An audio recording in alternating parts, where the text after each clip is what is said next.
Dive into the pulse of Bills football with Turf to Tape, where veteran sideline reporters Sal Capaccio and film room guru Erik Turner deliver a one-of-a-kind podcast experience, combining Sal's unparalleled access to players and coaches with Erik's razor-sharp film breakdowns. The show bridges the gap between casual fans and hardcore enthusiasts. This is Turf to Tape. This is Turf to Tape, presented by Thin Man Brewery. I'm your host, Erik Turner, as always, joined by my man, Sal Capaccio. Sal, happy holidays, man. Are you ready? Are you ready for the holidays yet? I'm never ready. When you have kids, you're never ready, right? I mean, I'm always was joking about this with Matt Bove in our podcast, where like I am just the ultimate, like I'm always, no matter how many gifts Santa brings, no matter how many gifts dad buys or mom buys or anything, I'm always thinking that's not enough. It's just the way I am. I'm with you. I thought I was, good to go. And then today's my last day of actual work. So I have the whole week off until next Monday. And now I'm starting to think to myself, okay, maybe I do need to make a trip to the store tomorrow, because like I haven't quite put all of the gifts like in one area, one room, and kind of inventoried yet. So I'm going to do that tonight after watching some more of the film from this game that we're going to talk about. But I have a feeling that I'm going to feel the same way in a few hours. No, I totally get it. I mean, it always gets to the time of year where I can't believe, oh my God, I'm like, is it already December 22nd, December 23rd? Yeah. But we roll along with it for sure. And, it's obviously good to go into the Christmas week with a victory for the Bills and talking about a victory, even if they don't play as well as you want. It's getting the W is what matters at the end of the day and going 1-0, as everybody says. And obviously it's always better to have that happen than, be stewing on a loss when you go to Christmas and have everybody over and holidays and all that, Yeah, I mean, the Bills pulled out the win against the Browns 23-20. We're going to recap that game. And so give me your thoughts, man. A game that was in Cleveland, a game that when we're talking two halves was a little bit different as opposed to the last few weeks for the Buffalo Bills. So what were your top-down thoughts from this game, your takeaways from this game against the Browns? Well, I thought the Bills did a really good job of game planning on, Myles Garrett, not letting him wreck the game. But I think that also kind of limited them in their offensive scope overall. And because of that, I thought they're facing a really good defense, and the Browns, give them credit. They did a really good job to kind of slow the Bills down. It was a reversal of the last few weeks when the Bills started off slow and then had this really nice second half. In this one, the Bills scored 3 straight touchdowns to start the game on offense. And the Browns did a nice job. The Bills didn't have much of a counter punch. We'll get into that in a little while. And I think a lot of that had to do with Myles Garrett and what they were doing to blocking him. At the same time, some of the issues we've seen on the Bills defense, came to light again, which is tackling has been an issue this year at times. Allowing, big runs or just a running game to get going. And then QB scrambles and screens, that hurt the Bills as well. At the end of the day, if Dawson Knox catches the pass that he dropped, you're getting to 30 points, you're winning by 10. Yeah. It feels a lot different. And, we can go back and look at all these little things that went wrong. But, hey, the Bills got out of it, scared by Josh Allen with his foot. We'll see where it goes. Sean McDermott talks to the media later today. We're doing this in the afternoon on Monday. We'll hear from Sean McDermott in a little while. I think at the end of the day, though, you take the win, you go home, and you get ready for the next game. That was a really good Browns defense, and I think they deserve a lot of credit for what they did too. Yeah, and I thought offensively the Bills were a little more on the offensive. They weren't just sitting back, running just their normal plays. They actually ran a lot of the layered plays that accompany their base concepts where you're talking run or the pass game. And I thought they pulled those out a little earlier to kind of get up ahead, and it worked, honestly, for the most part. The defense still did their normal, kind of feeling out period. And obviously, Shedeur getting out of the pocket a few times. That's not something they probably planned for. You didn't see a lot of spies in those high leverage situations. But you did see guys missing tackles, guys getting out of the rush lanes, little things like that, obviously hurt them in this game. But I do think that for the most part, it was a calculated game plan on both sides. They wanted to control the tempo of this and not let an aggressive defense, a very good explosive defense, really, when you're talking rushing the passer, create those type of momentum swings at home that could hurt a visiting team in the Bills, who we know has struggled at times on the road. So let's talk about that plan when it comes to Myles Garrett, because afterwards, the Cleveland media did a great job of asking him about what the Bills did to him.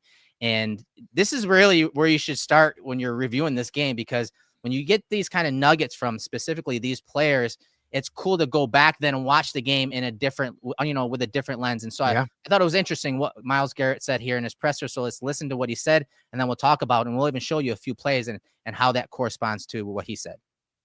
Quick, about a quick game. a lot of roll in the pocket the other direction.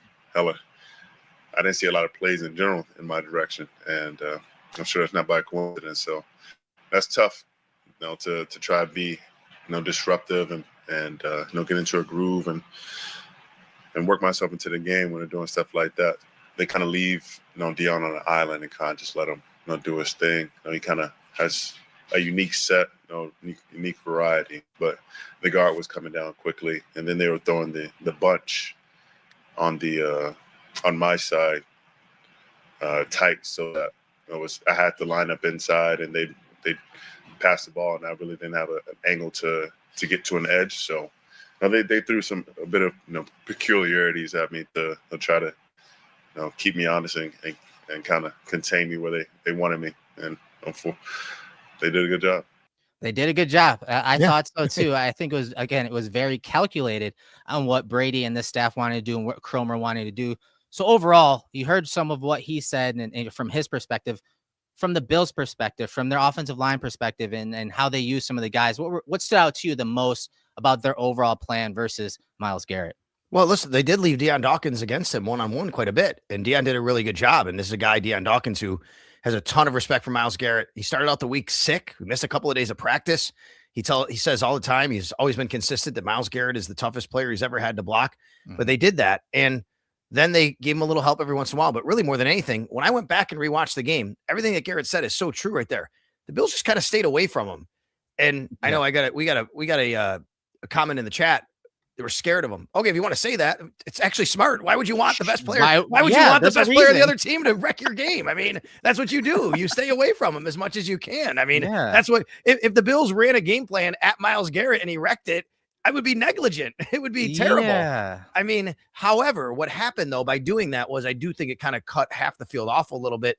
It gave Josh more limited options. They roll him out to the right.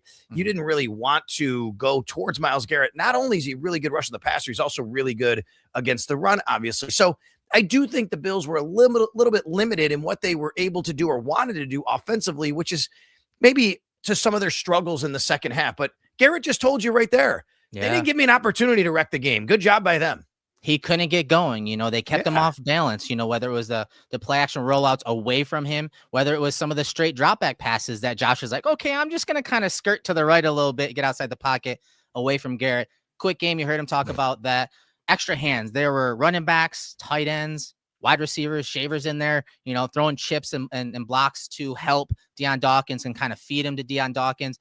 But most of all, I loved what they did. And this applies to the run game and the pass game, about using formations to limit the exits or rush lanes that Garrett could really go to, because he obviously he's got the speed to beat the outside edge, to attack that outside hip of the tackle. And I loved what the Bills did from a game plan perspective. I want to show a few of these plays to kind of talk about and show you guys what we mean by this and how you can use formations and alignments to really kind of funnel guys like Myles Garrett to the offensive tackles, to the offensive linemen. So like right here, see the Bills are in shotgun, right, Sal? And you have Shakir just outside Myles Garrett. That makes it much more difficult for him to attack upfield and then kind of run the arc and flatten to the quarterback. And it gives obviously Deion Dawkins some time to also get into a set. And you'll see on the next frame how now, because of that angle that Garrett can take, you can have Deion Dawkins be aggressive with his hands, be aggressive with his set, kind of worry about the outside hip here. Why? Because they sent extra hands. They sent that guard down quickly, like you heard Garrett, talk about. Here's David Edwards immediately getting down there. This gives not only help to Deion Dawkins, where he can be aggressive and attack and kind of protect that outside hip, but also gives Josh time to go through his progression. And if Garrett wants to take an inside move, go from speed to power inside, boom, he's walking right into David Edwards. And then you see Josh able to check it down to his outlet, the fifth guy in his progression, to get a positive yards on this play. Yeah, it's great. Great breakdown right there. They always have to be aware of where he is, right? And you can slide protections, you can do chips, but in this particular instance, as you point out, you're leaving Deion on him, but you do have extra help. There's almost like insurance with David Edwards in this situation. Yes. David Edwards doesn't have to go and be a part of blocking Myles Garrett, but he's there just in case he needs to. And it allows Josh to be able to do what he needs to do. But as you say, and you point out here, Josh is almost reading a little bit like half the field because of that. So it does take away a little bit of his progressions. We talk about progressions last week a lot versus progressions versus, post snap stuff.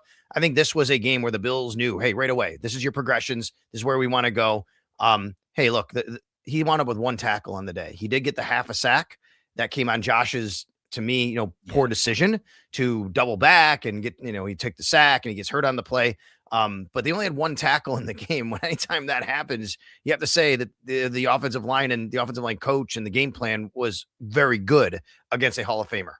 Yeah. And here's another one where the formation, he talked about the trips formations and how that really had made him kind of bump inside a little bit. So you see him right here off the right side of the screen because of this strong I formation to the right side of the screen. And so what that does on top of, the formation, running play action, now you're making it look like you're going to block Shavers with Deion Dawkins on Garrett, but you're running play action. And what play action does to a pass rush is make him have to process run first to pass. That allows the offensive linemen to get their hands on pass rushers like Garrett. And then once that play action is processed by Garrett, you see what he tries to do. He tries going inside a little bit. Now you're basically funneling him to the entire offensive line. You're running play action. You're getting your receiver Shavers wide open. And again, that's really catching Garrett in no man's land, and they're able to complete an explosive to Shavers down the field.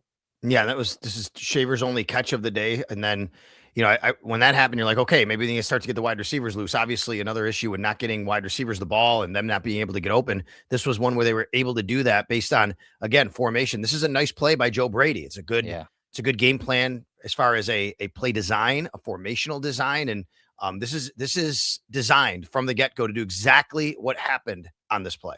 Yeah, just awesome stuff formation wise. Again, great work by the staff. So you talked about formations and how, some of those things helped.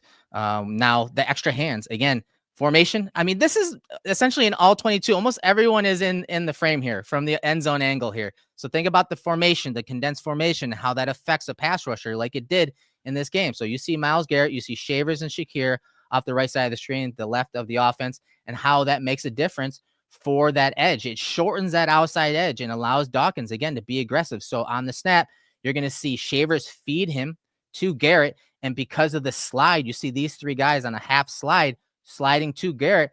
Garrett says, you know what? I can't get out that to the outside edge. So now I'm going to kind of twist inside. And when he twists inside, he's basically going right to McGovern. So he loops inside, McGovern picks him up. This is that 3rd down play. The Bills, I think it was an 18-yard gain, where after McGovern picks up Garrett on that twist, Shakir gets open on that shallow cross concept, and they pick it up. Again, they pick up Garrett, and they pick up the 1st down. Yeah, this is a great job by the entire offensive line. It takes everybody when you're going against a guy like Myles Garrett. And kind of what you're highlighting here is that everybody had to be involved. Yes. And this is also, you don't know. He could bump inside, he could bump outside. That's communication too, right? We talk a lot about David Edwards, his elite communication. That's Josh communicating. That's David Edwards communicating. It's Deion Dawkins communicating. But everybody has to have a hand in this. That's the tight ends. That's the running backs. It really truly takes the entire offense to understand where you're supposed to be, what you're supposed to do when you have a guy like Myles Garrett, because you just don't want him to wreck the game. It just takes one play for him to have a strip sack, something like that. In this game, that didn't happen. He did have the half a sack. He is now 1 sack away from setting the all-time NFL record, but let him do it against Aaron Rodgers next week. Yeah, no doubt about it. Just, I think you can talk about like the Steelers game when they have the Bills, when they do face a guy that can take over a game as a pass rusher, even Crosby a couple of years ago, they usually do a pretty good job of top down coming up with ideas to slow down that guy. Now, Texans were a little different because they don't just have one guy, right? And so that'll be something they'll have to think about in the future if they do line up against the Texans again. But I thought they did a great job of just using everything at their disposal, which, to your point, could have limited, what they could do as far as pushing the ball down the field. Yes. But even that, I think they were very calculated on those shots.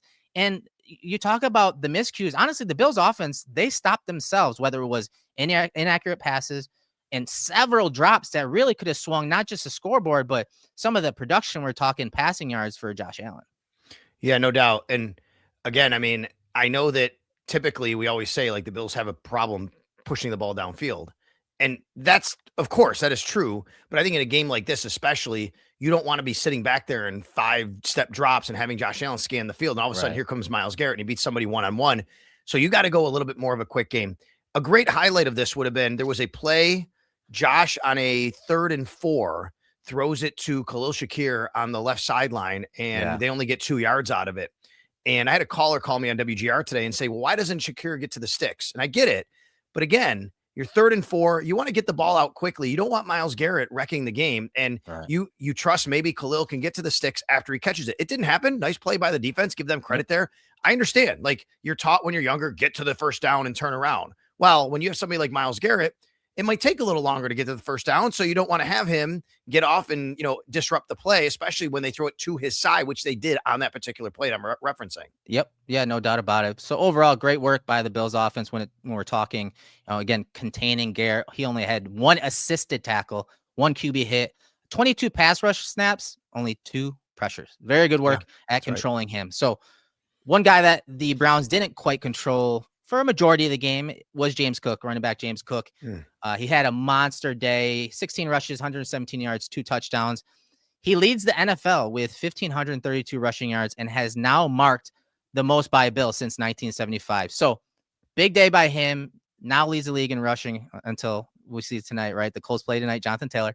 What impressed you the most about how he got those yards against the Browns?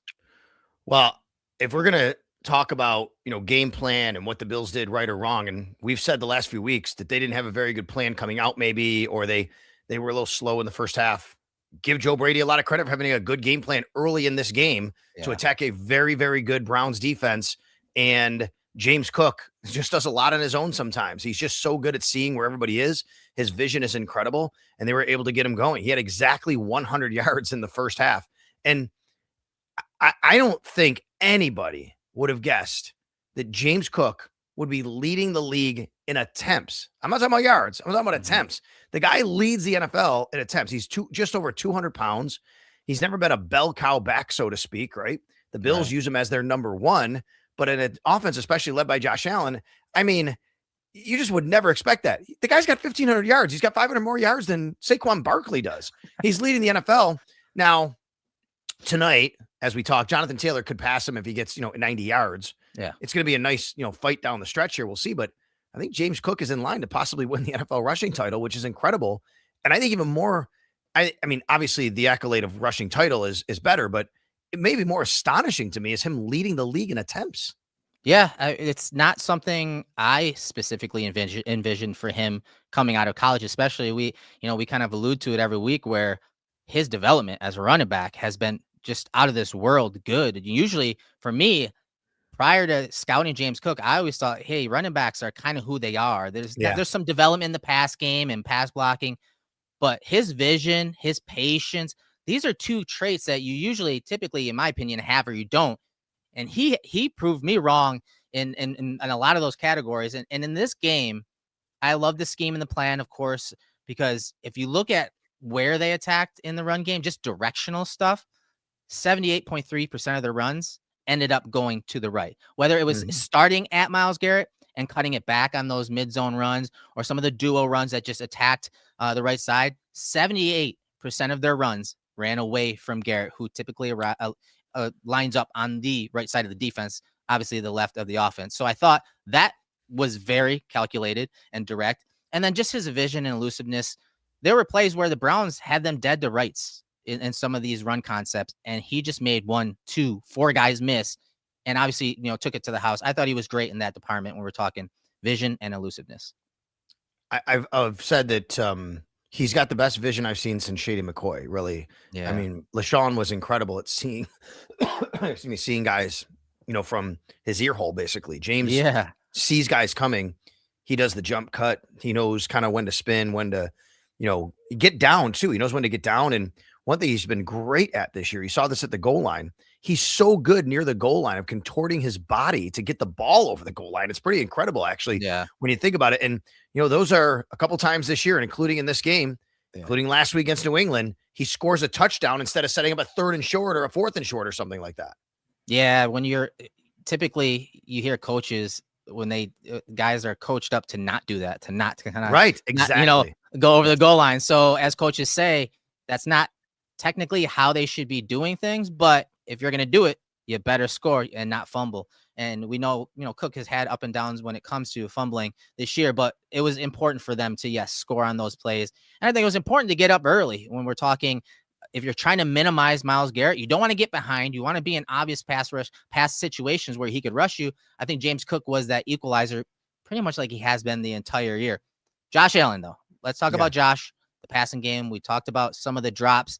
I think some of those miscues obviously skewed the production that we could have seen from him. And honestly, I think the consternation with the offense in this game, that whole conversation would be different. So how much of Allen's quiet day was game plan, receiver letdowns, and or the injury that, a lot of people are asking, what's up with that? I think you mix all of that into it, to be honest with you. I did not give Josh an arrow up or an arrow down, and someone said he deserved an arrow down. Now, look, I don't think he played his best game, but he was also 12 of 19 with 3 clear drops, by the way.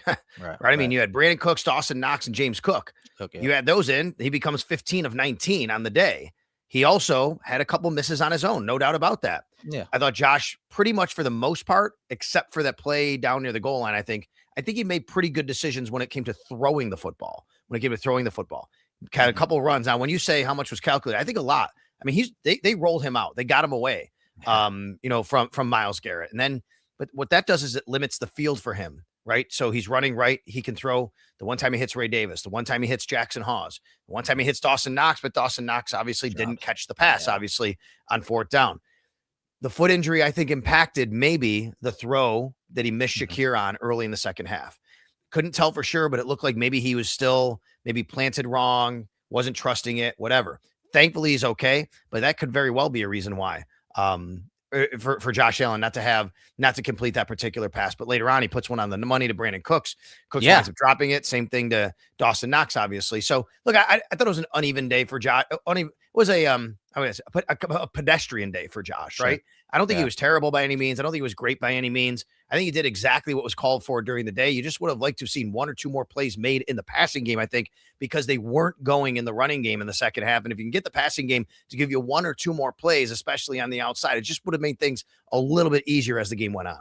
Yeah, he was let down a few times, but I overall, I thought he did a good job of being cognizant of the internal clock of like, okay, 1, 2, 3, I need to get the ball out so that he's not standing in the pocket taking those hits. Yes, he missed some throws.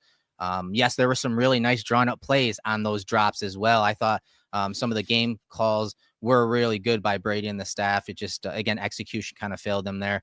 I was told the call to Dawson was a great play design. A great play design. They've been setting that up for weeks. Yes. Yeah, exactly. They've been setting that up for weeks. That pony personnel, 2 running back set, that little underbelly trap type run with Johnson. Yeah, that was set up for weeks. Unfortunately, that was not able to get completed in Knox. But, the injury is kind of worrisome. I heard at halftime it was severely swollen.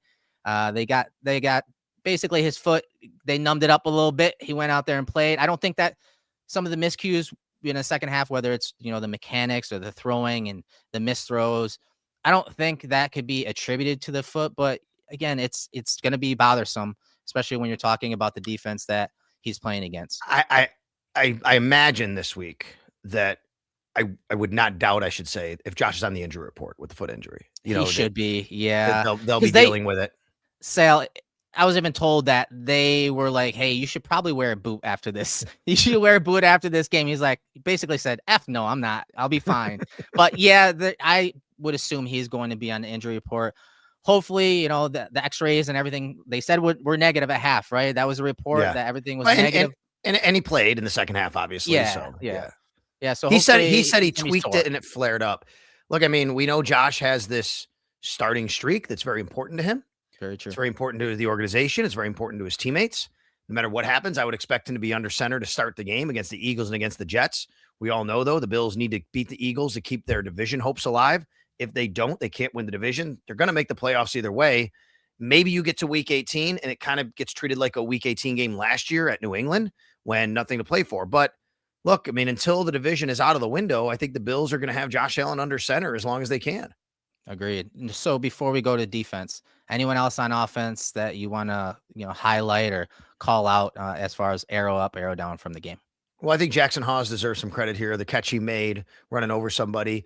He's getting more time here with Dalton Kincaid's situation. Obviously, they're trying to manage the knee as much as possible. And last week we saw Dawson Knox really step up. And it wasn't like Jackson Hawes did a ton of, he had a ton of production, but this is a guy that they've relied on a lot to really go out there and be able to block and be able to catch a pass or two. And I thought he did a nice job on Sunday doing that again. And then, Ray Davis, nice catch, ball thrown behind him, big catch that he made there. And those guys have to contribute a little bit as pass blockers. And, Ty Johnson gets the touchdown as well. So, yeah, I thought that there were a few guys who just did some little things that mattered, I guess, on the offensive side.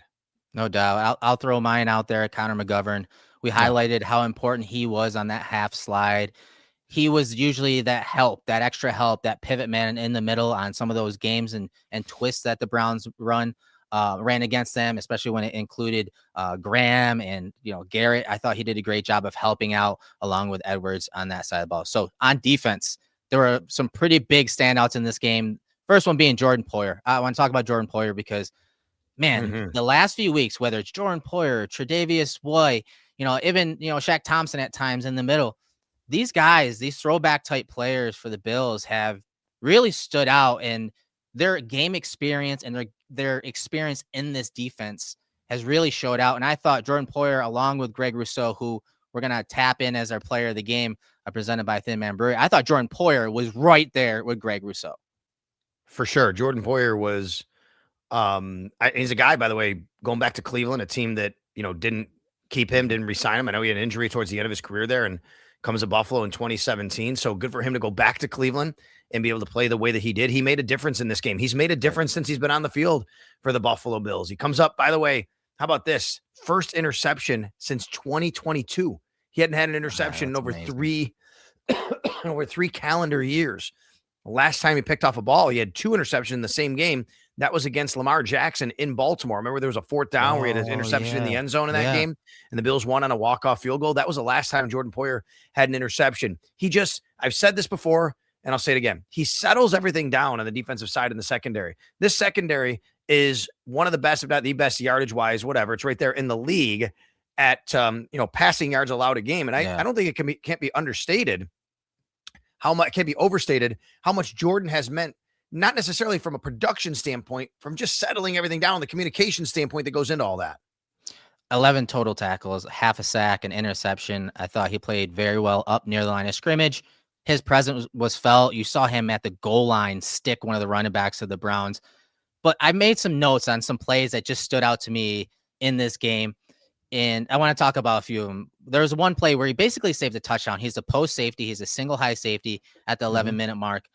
He comes down on 3rd and 4 and saves a touchdown. That was big. There was a jet sweep tackle where Bosa kind of put his arm out, slowed that guy down a little bit. Jordan Poyer filled the alley to shut that play down. The swing screen late in the game where they swung it out to the halfback into the boundary, that was a big play. That was 3rd and 3, essentially forced a field goal because they got into obviously 4th and long. Late in the game on Rousseau's sack on 4th and 2, he dropped down from his 2 high position, dropped into the middle of the field, took away the crossing route where Taron Johnson was kind of out leveraged on, forced Sanders to go out wide, look out wide, boom. Rousseau got home on the sack. And then, of course, the 1st and 10 sack by Rousseau. He also was right there, obviously putting that right tackle in a bind, him and Rousseau, and they are able to clean up. Just some high leverage plays and big moments from Jordan Poyer in this game. It was great to see. That experience and the reps in this defense really showed out against the Browns. Yeah, good question here. Gonna highlight Greg, who's asked how bad is Poyer hurt. So here's the deal, Greg. Right now, as you guys are watching this, maybe you're watching or listening after, it is 3:31. Sean McDermott is scheduled to speak with the media at 4 p.m. We'll get an update. The reason we don't know anything from Jordan from yesterday, it was so late in the game when he came out. Looked like it was a hamstring. I'm the first person who gets the report on the sidelines, along with, when they put it out, but I get told by the Bills and PR staff what's happening with injuries. Somebody like Shaq Thompson, questionable return, halftime, x-rays on Josh's foot. I never got a report at all on Jordan because it was so late in the game that, we didn't have that evaluation yet. So we'll find out from Sean McDermott what he says, but he didn't finish the game, right? I mean, Cam Lewis came in for him, actually, not Jordan Hancock. Interestingly, Cam Lewis came in the game for him. So we'll see, hopefully, if Jordan Poyer is going to be okay. Another former team is the Eagles that they play this week. No doubt about it. And I want to ask you a question though, Yeah. from going back. How much different is Cole's role from what you've seen when Taylor Rapp was back there with him versus Jordan? It feels to me like Cole is much more of a center fielder than he Yes. was when Taylor was there and Cole was playing more in the box. Yeah, and I think it's situational. Obviously, I think Cole has played more in that single high look, but when they are in man coverage and they need that number 3 receiver, whether it's a tight end or running back covered up, obviously they bring Cole down and he goes into man coverage against a tight end or running back. Yeah. But I have seen him in a lot of those like just single high cover 3 type looks. You see Cole in the post, you see Poyer down near the line of box, near the box, or on the fringe of the box. So I do think they're probably they're interchangeable still, but in many ways, situationally, they do focus in on a specific role for both those safeties. Yeah, that's good because I just feel like he has played better football, but because he's in a role that suits him a little better with Jordan. Right, right.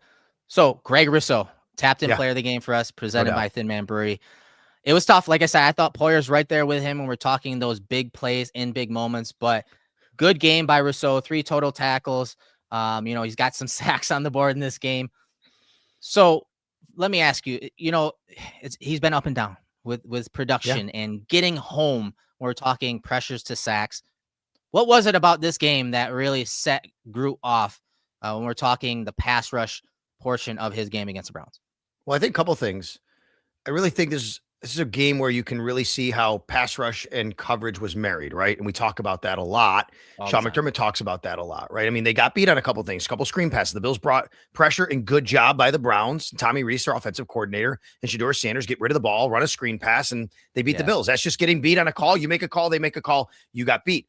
But there were other times where I thought the Bills did a really good job of marrying the pass rush with the coverage. And sometimes you don't just rush the passer to get to the quarterback. Sometimes you rush the passer to cage him in. And after Shedeur Sanders had beaten the Bills a couple of times with his legs, I thought that the Bills did a better job of kind of hemming him in a little bit. And that's when you saw Greg Rousseau also get to Shedeur Sanders. Now, the other part of this is you have to know your opponent, right? Rookie quarterback who has a tendency to hold on to the ball a little bit too long. So what happens in that situation? You just stay after it and stay on your guy. And eventually you might get there and get your hands up, by the way, because once he does take a little too long, if he does, by the time the play develops, you're in a spot where maybe you can deflect the ball. That's what happened a couple of times. So I thought overall, the D-line had a good plan to know who they were playing. And Greg Rousseau was the beneficiary of that. And I thought him and Joey Bosa together worked very, very well in tandem. I thought they were better as the game went on. I didn't like initially their plan against Sanders. I do think from a game plan perspective, I thought that they went more coverage in a lot of situations where they're trying to use coverage to disguise and confuse Sanders. And I thought they did. I think that had a lot to do with him holding the ball longer.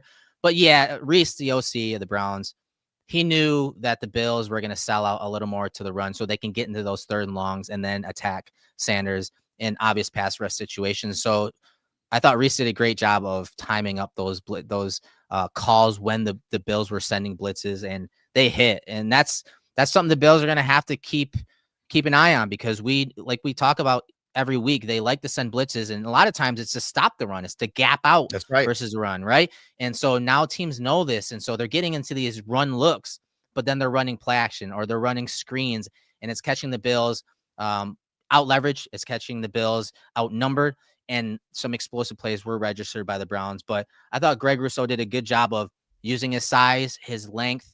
The Browns offensive line is not good. Everyone on that line is injured. Everyone on that line is essentially a backup. And I thought that's why I was disappointed with the pass rush.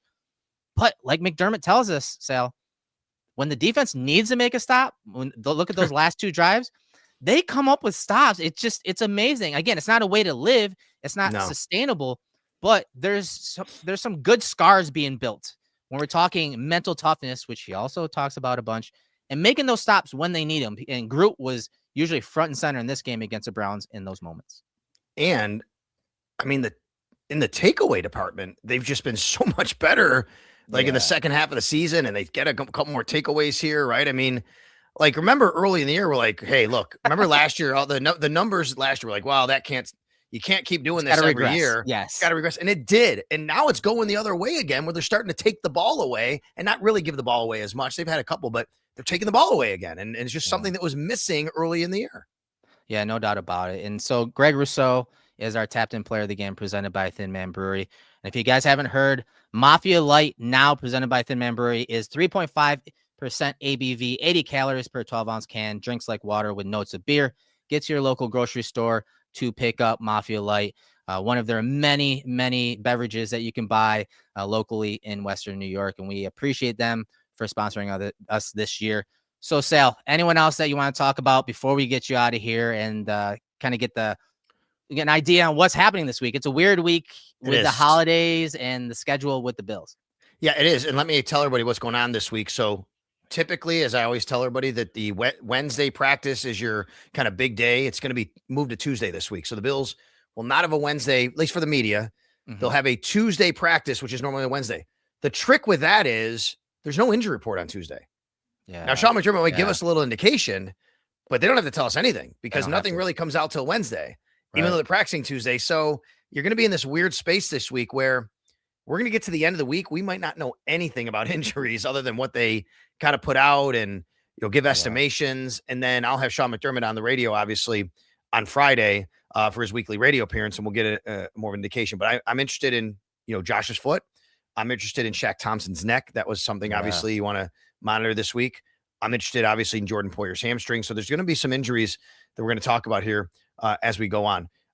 We'll see about Matt Prater too. That was a big miss of an extra point, and then Badgley doesn't kick it into the landing zone. So you'd love to get your kicker back this week if you could. That would be something that we'll be on top of as well. I thought the rookie Deion Walker made a nice play with his hands up in the air. Just give him a little love here. That was a nice play from his regard. Trying to think of anything else in the game that stood out. Bills got beat on 3rd and long, but again, selling out. I think a couple of plays here or there. They have to be better against the Eagles, but you get the win, you go 1-0 and you move on, and every week's a new week. You don't play the Super Bowl in week 15. You don't play the Eagles in week 16. You play the Eagles in week 17, and that's the task at hand. And I know that it's been a roller coaster ride when we're talking consistency or inconsistency, whether you're talking offense, defense, or special teams.